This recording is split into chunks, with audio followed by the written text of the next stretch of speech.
শাকিল ভাই আসছে সৌদি আরব থেকে। শাকিল এখন আসসালামু আলাইকুম রহমতুল্লাহ। আমি সাকিব আহমেদ, লিবিয়া বেনগাজি থেকে। আমার পাশে আছে শাকিল ভাই। শাকিল ভাই আসছে সৌদি আরব থেকে। শাকিল এখন অনেক লোক নিয়ে আসছি সৌদি আরব থেকে।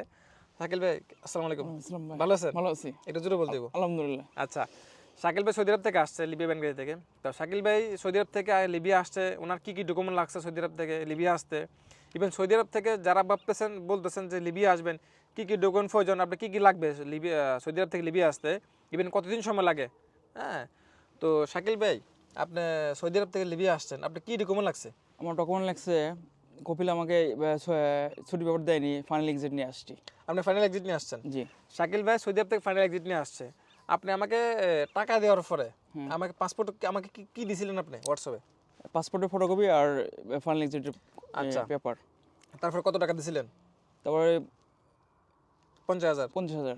আচ্ছা, উনি আমাকে 50,000 টাকা দেয় পাসপোর্ট ফটোকপি দেওয়ার পরে। তো এখন বিষয় হচ্ছে এই যে আপনার সৌদি আরব থেকে যদি কেউ আসতে চায়, আপনার মনে করেন সৌদি আরব থেকে আসতে পারবেন, কোনো সমস্যা নাই। আপনার আমাকে পাসপোর্ট দেওয়ার পর 50,000 টাকা দিয়েছেন। জি। টিকিট কনফার্মের কত টাকা দিয়েছেন? 50,000 টাকা। 50,000 টাকা দিন টোটাল? 1 লক্ষ টাকা। আর বাকি টাকা এখানে এসে দিছি। আচ্ছা, সৌদি আরব থেকে আপনি এখানে আজ পর্যন্ত আসতে আপনার কোনো ডকুমেন্ট লাগছে? না, কোনো ডকুমেন্ট লাগেনি। বাড়তি কোনো ঝামেলা হয়েছে? বাড়তি কোনো ঝামেলা হয়নি। এয়ারপোর্টে কোনো সমস্যা করছে? না, কোনো সমস্যা করিনি। সৌদি আরব থেকে লিবিয়া বেনগাজি পর্যন্ত আসতে কোনো সমস্যা হয়েছে? কোনো ঝামেলা কোনো কিছু হয়নি, আপনারা আসতে পারবেন চাইলে। আচ্ছা, আমি বলি আপনাকে, উনি একটু কথা গোছায় বলতে পারেন, আমি বলতেছি। বিষয় হচ্ছে সৌদি আরব থেকে যদি কেউ আসতে চায়, আপনার লাগবে হচ্ছে এক্সিট পেপার অথবা ছুটির পেপার, যে কোনো একটা হলে আপনি আসতে পারবেন। এখন অনেকেই বলেন যে আমার কী ডকুমেন্ট লাগবে, কেমনে যাবো ভাই, কিচ্ছু করতে পারবো না। আপনি যদি বলেন যে ভাই আমি যাবো, তাহলে আপনার ছুটি রেডি করো, কোম্পানি বলবেন যে আমি ছুটি লাগবে, আমি দেশে যাবো। দেশে যাওয়ার কথা আমি ছুটি পেপার নেবেন, আমাকে পাসপোর্ট ফটোকপি আজকে দিবেন, এক সপ্তাহের ভিতরে আমি চলে আসতে পারবেন, কোনো সমস্যা নাই। আর যদি কোম্পানি ছুটি পেপার না দেয়, আপনি যদি বলেন যে কোম্পানি ছুটি পেপার দিব না, তাহলে আমি কেমনে যাবো, তাহলে আপনি এক্সিট লাগান, ফাইনাল এক্সিট লাগাবেন, ইনশাল্লাহ আসতে পারবেন, কোনো সমস্যা নাই। 1 সপ্তাহের ভিতরে চলে আসতে 1 সপ্তাহ বা 10 দিনের ভিতরে চলে আসতে পারবেন, কোনো সমস্যা নাই। আমাকে পাসপোর্ট ফটোকপি দেওয়ার পরে আমাকে জাস্ট 50,000 টাকা দিবেন, টিকিট ছবি ফাটাবো, আরও 50 দিবেন, বাকি টাকা আমার রুমে আসার পরে দিবেন। 1 দিন বা 2 দিন পরে দিবেন, কারণ যেদিন আসবেন যদি ওই দিন দেওয়া সম্ভব থাকে ওই দিন দিয়ে দিবেন, নাহলে 1 দিন পরে দিবেন, নাকি ভাই? সেটাই। আর এই যে সৌদি আরব থেকে আসতে অন্য কোনো ডকুমেন্ট লাগে না, অন্য কোনো ঝামেলা নেই ভাই। সৌদি আরব থেকে আপনি আসবেন শুধু জাস্ট এক্সিট পেপার অথবা ছুটি পেপার, বাস এটুকু, আর কোনো ঝামেলা নাই। এই যে আপনি আসছেন আমার রুমে আজকে কতদিন হয়েছে? আসছে প্রায় 1 সপ্তাহের মতন। 1 সপ্তাহ হয়েছে? হয়েছে। কোনো ঝামেলা হয়েছে? কোনো ঝামেলা হয়নি। খাবার দাবার কোনো প্রবলেম হয়েছে? কোনো সমস্যা হয়নি। খাইতেছি, উঠতেছি, ফিরতেছি, কোনো ঝামেলাই হয়নি। ইনশাআল্লাহ শাকিল ভাই সৌদি আরব থেকে আসি, ইনশাআল্লাহ আজকে হয়তো সুন্দরভাবে কাজে নিয়ে যাবো ইনশাআল্লাহ, আপনার ভিডিও পাইবেন ইনশাআল্লাহ। তো এখন যারা ভাবতেছেন সৌদি আরব থেকে আসবেন, সৌদি আরব না, সৌদি আরব, দুবাই, কাতার, বাহারান, ওমান, ইভেন আপনার কুয়েত, মালয়েশিয়া, যে কোনো দেশ থেকে আসতেন, কোনো সমস্যা না ভাই, আমি ইনশাআল্লাহ সব দেশ থেকে নিয়ে আসতেছি। ভাই আমি আপনাকে যে কমেন্টমেন্ট দিয়েছি, কমেন্টমেন্ট পাইছেন? পাইছি। কোনো ঝামেলা হয়েছে? না, কোনো ঝামেলা হয়নি। এখানে আসার পর আপনার তো বেশি টাকা নিই? না না না, কি বলেন? যা বলছি তাই নিছেন। হ্যাঁ, যা নিছেন তাই বলছি। আচ্ছা, এই যে আপনি সৌদি আরব থেকে আমার আসছেন, আমাকে আপনি এই যে টাকা দিলেন, মানে কেন মনে হলো যে আমাকে টাকা দিয়ে কাজ হইব, মানে সন্তুষ্ট কিনা আপনি আমার উপরে? সন্তুষ্ট।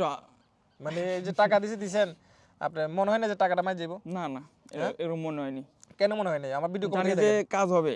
হ্যাঁ, বেশি দিন না, 1 সপ্তাহের মধ্যে ভিডিও দেখছি, আল্লাহ তারপরেই। আচ্ছা, যাই হোক, তো এখন আমরা তো সন্তুষ্ট কিনা? সন্তুষ্ট। আপনার সাথে আমার কমেন্টমেন্ট কত রূপ ছিল? লিবিয়া কোন পর্যন্ত ছিল? বেনগাজি বন্ধু। পর্যন্ত আসতে পারছেন? আসতে পারছি। আমার কোনো দাবি আছে? কোনো দাবি নেই।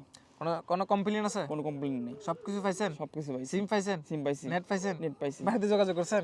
যোগাযোগ করছি। খাওয়া দাওয়া খাইতে পারতেছেন? হ্যাঁ, খাওয়া দাওয়া করতেছি, সমস্যা না, আপনি এগুলো নিজে মানে শিখিয়ে দিয়েছেন? না না না না, শিখে দেবেন কেন? শিওর। আচ্ছা, যাক আলহামদুলিল্লাহ।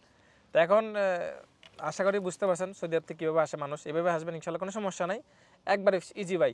তবে এতটুকু বলবো, অনলাইনে অনেকে আবার কাজ করে, বিভিন্ন প্রতারক আছে যারা কিনা এইভাবে মানুষকে আপনার বইলা টাকা টোকা নেয়। তো আমি রিকোয়েস্ট করবো যার মাধ্যমে আসেন ইনশাল্লাহ সঠিকভাবে যাচাই করে দেবেন। আর অনেকে আমার নাম্বার খোঁজেন যে নাম্বারটা এটা সঠিক কিনা, তো আমি সবসময় ভিডিওতে বলে থাকি এটা আমার নাম্বার, সমস্যা নেই। আমার নাম্বার হচ্ছে 09268242127, মানে 09268242127। এটা আমার হোয়াটসঅ্যাপ নাম্বার, এই নাম্বারে মেসেজ দিবেন, কল দিতে হবে না, মেসেজ দিলে হবো, রিপ্লাই পাবেন, রিপ্লাই না পেলে আমার মেসেজ দিবেন। আমি আবার বলতেছি আমার নাম্বারটা, আমি স্ক্রিনে দিয়ে দিচ্ছি, 09268242127, লাস্টে 27, এটা আমার নাম্বার। ওই নাম্বার হোয়াটসঅ্যাপ আছে ইনশাল্লাহ, এটা আপনার মেসেজ দিয়ে পাবেন। এই নাম্বার ছাড়া অন্য কোনো নাম্বার নেই আমার, এটা আমার পার্সোনাল নাম্বার, এটা আমার একটা নাম্বারে। তো ধন্যবাদ সবাইকে যারা লাস্ট পর্যন্ত ভিডিও দেখছেন, ইনশাল্লাহ আবার দেখা হবে নেক্সট ভিডিও নিয়ে। এ পর্যন্ত সবাই সুস্থ থাকুন, ভালো থাকুন, আল্লাহ হাফেজ।